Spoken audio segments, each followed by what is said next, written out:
അനന്തതയിൽ നിന്നൊരു മുത്തുകൂടി നിഷ്ക്രിയത്വത്തിന്റെ പുറന്തോട് തകർത്ത് പുറത്തു വന്ന് ഫിനിക്സ് പക്ഷിയെ പോലെ മോചനം നേടി ഭാരതത്തിന്റെ പുതിയൊരു ഉണർത്തുപാട്ടുമായി നവഭാരതം മാറട്ടെ.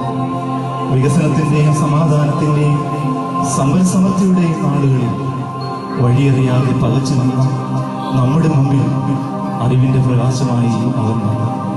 സ്നേഹമായ അവനെ കാണുവാൻ നമ്മുടെ കണ്ണുകളിൽ വെളിച്ചമില്ലായിരുന്നു.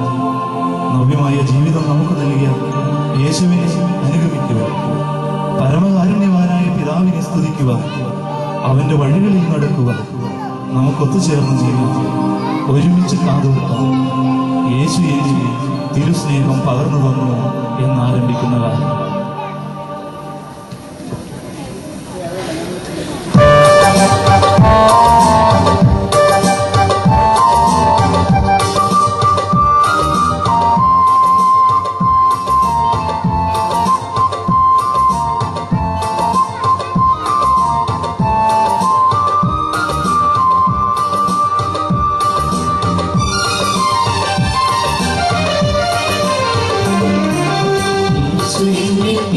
സ്നേഹം പകർന്നു തന്നു